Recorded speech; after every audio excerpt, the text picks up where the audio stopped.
Assalamualaikum warahmatullahi wabarakatuh. Perkenalkan, nama saya Nurul Wahni Ramadhani, NIM 1054011212120. Saya dari jurusan Pendidikan Sekolah Dasar, Fakultas Keguruan dan Ilmu Pendidikan dari Universitas Muhammadiyah Makassar. Di sini saya akan menjelaskan sedikit tentang keterampilan menyimak atau keterampilan berbahasa, yaitu pertama, sebelum kita menjelaskan terlebih dahulu, kita akan menyebutkan sedikit apa saja aspek-aspek dalam keterampilan berbahasa.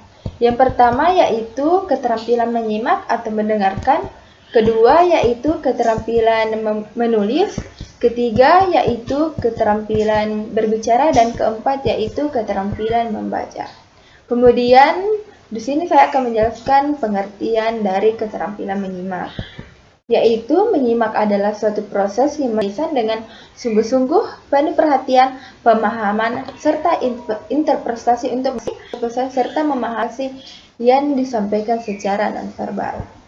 Kemudian pun tujuan dari keterampilan menyimak ini, yang pertama yaitu menyimak untuk mengapresiasi, kelima menyimak untuk mengkomunikasikan ide-ide, keenam menyimak untuk membedakan bunyi, ketujuh, menyimak untuk memecahkan masalah, dan kedelapan yaitu menyimak untuk meyakinkan.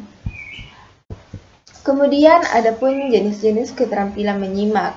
Di sini ada dua jenis dalam keterampilan menyimak, yaitu menyimak ekstensif dan menyimak intensif.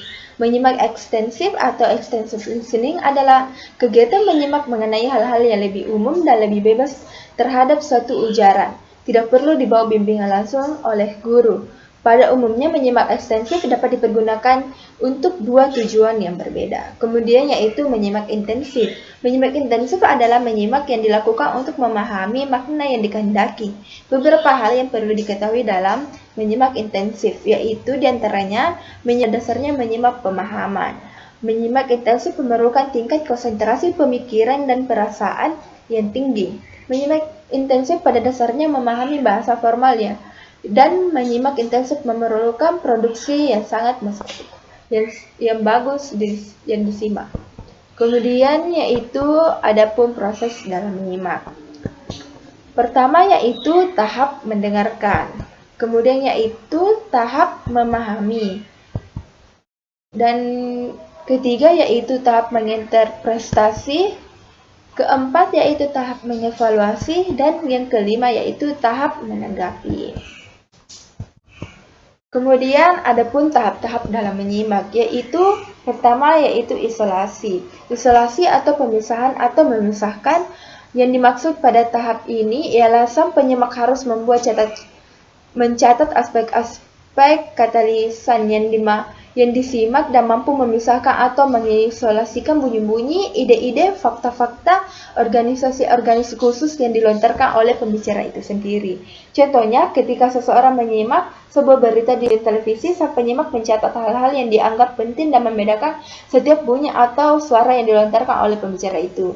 Kemudian yaitu identifikasi. Identifikasi atau menentukan atau menetapkan. Dalam tahap ini, seorang mampu mendata atau mencatat apa yang sedang dibicarakan tentang hal-hal yang dianggap penting dan bermanfaat bagi kita.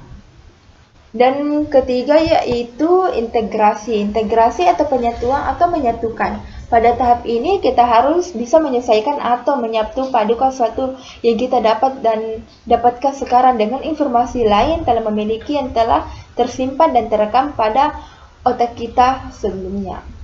Contohnya yaitu kita menyimak sebuah pidato atau pengumuman.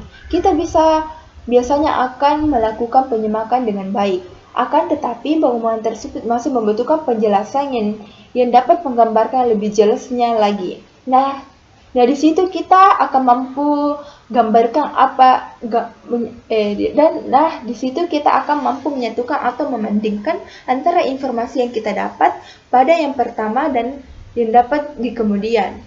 Kemudian yaitu keempat, inspeksi. Pada tahap ini kita secara aktif mengevaluasi sesuatu yang kita dengar dan menelusuri dari mana datangnya semua informasi itu.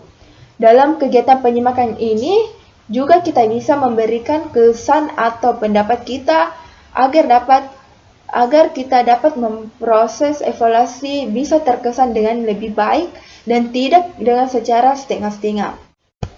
Kemudian ada tahap secara aktif mengevaluasi sesuatu yang kita dengar dan menelusuri dari mana datanya semua informasi itu. Dalam kegiatan penyimakan ini juga kita bisa memberikan kesan atau pendapat kita agar dalam proses evaluasi bisa terkesan dengan baik, tidak dengan secara setengah-setengah.